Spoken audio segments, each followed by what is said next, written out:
4-5 तरह के झूठ बोले जा रहे हो। यंग इंडियन नाम की जो कंपनी है वो section 25 not for profit company है। यंग इंडियन ने एजेएल का कोई टेक ओवर नहीं किया है। एजेएल के सारे एसेट्स एजेएल के हैं, एजेएल की सारी प्रॉपर्टी एजेएल की है। आपका इनकम टैक्स डिपार्टमेंट तो कहता है हमारे पास 359 करोड़ की प्रॉपर्टी, तो क्या आपका इनकम टैक्स डिपार्टमेंट झूठ बोल रहा है? असलियत ये तब वो मोदी और शाह के भी खिलाफ बोलने लगे थे और फिर सरकार ने 2021 में केस दायर किया। 2023 में ईडी ने प्रोविजनल अटैचमेंट ऑफ ऑर्डर दिया। नेशनल हेराल्ड के मामले में कांग्रेस जो है भारतीय जनता पार्टी के झूठ का पर्दाफाश कर रही है और इसके तहत पूरे देश में हर जगह प्रेस कॉन्फ्रेंस ले रही है। इसी तरह की एक मामले में प्रेस कॉन्फ्रेंस लेने राष्ट्रीय प्रवक्ता जो है सुप्रिया सिन्हा जी यहाँ पर पहुंची हुई। नेशनल हेराल्ड के मामले में भारतीय जनता पार्टी किस तरह से झूठ बोल रही है और किस तरह का पर्दाफाश कर रही है, क्या कहना है? 4-5 तरह के झूठ बोले जा रहे हैं और मैं आपको क्रमवार वो झूठ बता देती हूँ। नेशनल हेराल्ड न्यूज़पेपर को एजेएल कंपनी जो है वो छापती है, एसोसिएटेड जर्नल्स लिमिटेड कंपनी, जिसकी स्थापना पंडित नेहरू ने, रफ़ी अहमद किदवई ने, पुरुषोत्तम दास टंडन जी ने, सरदार पटेल ने, महात्मा गांधी जैसे लोगों ने की थी आज़ादी के दौरान। और जब बाकी लोग ब्रिटानिया हुकूमत के कसीदे पढ़ते थे तो ये हिंदुस्तान के आंदोलनकारियों की, हमारे आज़ादी के महानायकों की, हमारी आज़ादी की सबसे प्रमुख आवाज़ बना था। ये समझना शायद बीजेपी के लिए मुश्किल है क्योंकि वो तब माफ़ीनामे लिखते थे और मुखबिरी करते थे। खैर, एजेएल ने पेपर छापा और एजेएल पे कर्जा लदता गया और कर्जा इतना हो गया कि उसके ऑपरेशंस में दिक्कत आने लगी। तब कांग्रेस पार्टी ने 100 बैंक ट्रांजैक्शंस के तहत और चेक के माध्यम से एजेएल को 90 करोड़ का एक लोन दिया। ये लोन पूर्णतया लीगल था। इसके खिलाफ एक शिकायत भी हुई पीपल्स ऑफ रिप्रेजेंटेशन एक्ट में इलेक्शन कमीशन ने। इलेक्शन कमीशन की पूरी बेंच ने कहा कांग्रेस का ये पैसा देना कतई गलत नहीं है, ऐसा बिल्कुल किया जा सकता है, ये बिल्कुल लीगल है, इसमें कोई भी गलती नहीं है। कांग्रेस ने इसका मेंशन भी किया था अपने उस साल के स्टेटमेंट्स में। जैसा कि सरकार, तो ये पहला झूठ, जैसा कि सरकार एनसीएलटी में करती है, जब कंपनी को रिस्ट्रक्चर करना होता है तो आप उसके कर्जे को इक्विटी में कन्वर्ट करते हैं, शेयर में कन्वर्ट करते हैं। एजेएल में दिक्कतें आ रही थी चलाने में, तो उसको रिस्ट्रक्चर करने के लिए उसका जो कर्जा था उसको इक्विटी में कन्वर्ट किया गया और वो कन्वर्ट करके यंग इंडियन नाम की एक कंपनी में डाला गया। यंग इंडियन नाम की जो कंपनी है वो section 25 not for profit company है। उसके 4 शेयर होल्डर सोनिया जी, राहुल जी, ऑस्कर फर्नांडिस जी और मोतीलाल वोरा जी हुए और वो इसलिए हुए क्योंकि अध्यक्ष, महासचिव, संगठन महासचिव और कोषाध्यक्ष वो लोग थे।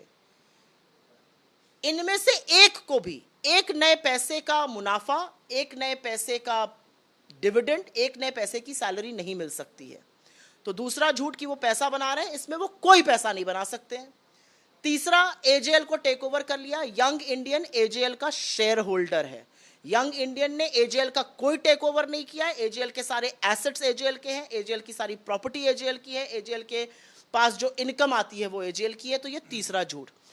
चौथा झूठ, मनी लॉन्ड्रिंग। मनी लॉन्ड्रिंग उस केस में जहां पर एक पैसे का लेन देन नहीं हुआ, जहां एक एसेट ट्रांसफर नहीं हुआ। 5वां झूठ। छठा झूठ, एजेएल के पास 5000 करोड़ की प्रॉपर्टी है। कहां है? आपका इनकम टैक्स डिपार्टमेंट तो कहता है हमारे पास 359 करोड़ की प्रॉपर्टी, तो क्या आपका इनकम टैक्स डिपार्टमेंट झूठ बोल रहा है या आप झूठ बोल रहे हैं? छठा झूठ। 7वां झूठ बोला जाता है, भ्रम फैलाया जाता है कि इनको इश्तेहार क्यों देती हैं हमारी सरकारें।